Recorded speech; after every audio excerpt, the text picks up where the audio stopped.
Durga style cooking চ্যানেলে অনেক অনেক স্বাগত। আজকে চলে এসেছি একটা ঝিঙে পোস্ত চিংড়ি মাছ দিয়ে আপনাদের সাথে শেয়ার করব। আমি সঙ্গে চিংড়ি মাছ দিয়ে লাল শাক ভাজাও করেছিলাম, কিন্তু এই রেসিপিটা শেয়ার করব না। ঝিঙে পোস্ত রেসিপিটা আপনাদের সঙ্গে শেয়ার করব।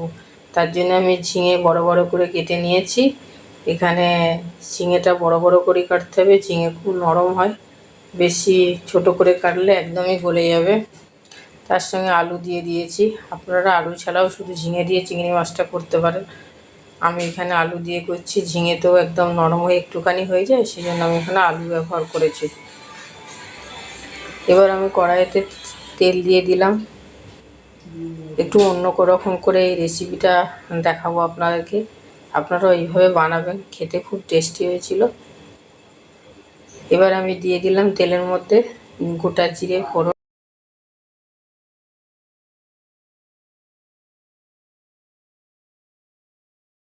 জিরেটা একটু তেলে জিরেটা দেওয়ার পর গন্ধ বেরোবে একটা সুন্দর। তারপরে আমি দিয়ে দেবো এখানে আলু আর ঝিঙেটা।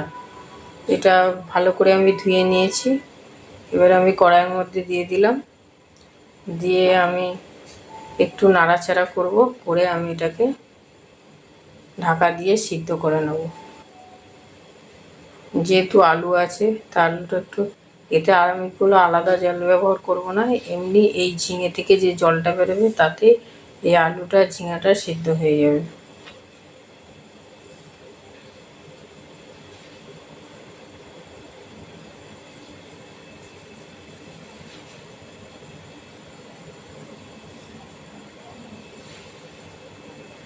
ঝিঙে এমনি খুব নরম আর খেতেও খুব ভালো লাগে ঝিঙের রেসিপি।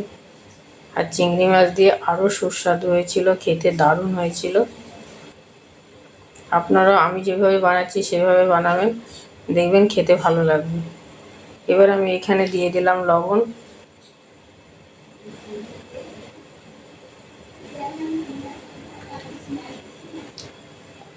লবণটা দেওয়ার পর আরও নরম হয়ে যাবে ঝিঙেটা।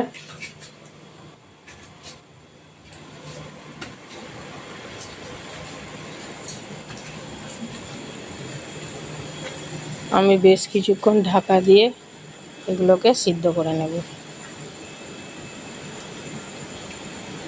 বৃষ্টি হচ্ছিল, বর্ষাকাল, বৃষ্টি পড়ছিল খুব।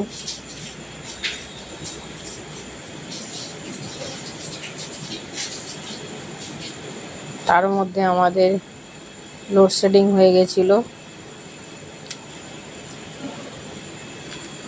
দেখুন ঝিঙেটা একদম, ঝিঙে আলু দুটোই সেদ্ধ হয়ে গেছে।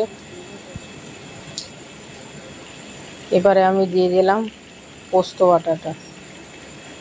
একটু বেশি করেই পোস্ত দিয়েছি, খেতে ভালো লাগবে।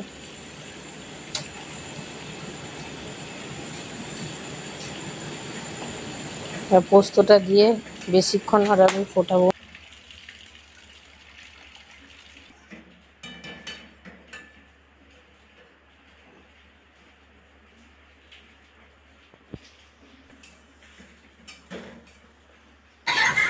পোস্তটা দিয়ে একটু নাড়াচাড়া করেই নামিয়ে নেব।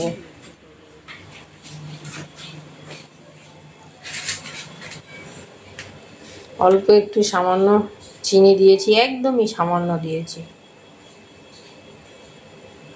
কেন এখানে আলু দেওয়া আছে, ওই জন্য একটু চিনি দিলে ভালো লাগবে। দেখুন একদম ঝিঙে পোস্তটা হয়ে গেছে। তারপরে আমি দিয়ে দিচ্ছি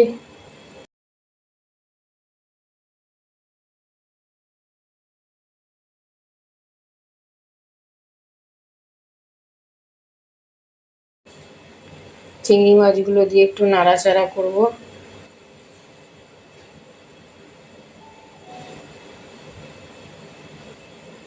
এই যে আমার শাশুড়ি মার হাত ভেঙে গেছে, সেই জন্য আয়া দিদি একটু হাঁটাচ্ছে।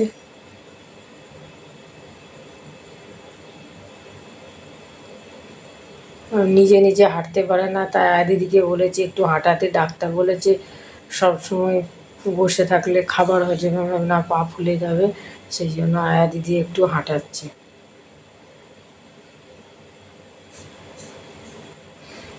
দেখুন আমি এই ঝিঙে পোস্তটা সেদ্ধ হয়ে গেছে, চিংড়ি মাছ তো দিয়ে দিয়েছি, ওটা সাইডে সরিয়ে রেখেছি। রেখে আমি এখানে কড়াই পেঁয়াজ কুচি দিয়ে দিয়েছি। পেঁয়াজটা আমি ফোড়নে দেব, ওই জন্য পেঁয়াজ ফোড়ন দিয়ে এটা নামালে খেতে আরও ভালো লাগে। দেখুন পেঁয়াজটা ভাজা ভাজা করে তারপরে আমি ঝিঙে পোস্তটা ওর মধ্যে ঢেলে দিলাম।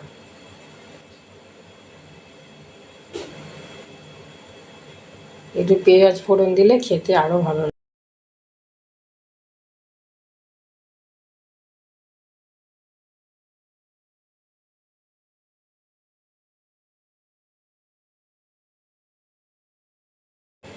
আর বেশিক্ষণ রাখবো না, একটুক্ষণ ফুটিয়ে নিয়ে তারপরে আমি এটাকে নামিয়ে নেব।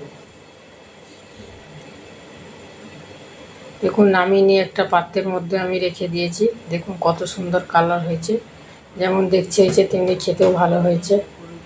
এর সাথে চিংড়ি মাছ দিয়ে লাল শাক ভাজা দুপুরবেলা একদম দারুণ জমে গেছিলো। ভালো লাগলে লাইক শেয়ার কমেন্ট এবং সাবস্ক্রাইব করে দেবেন।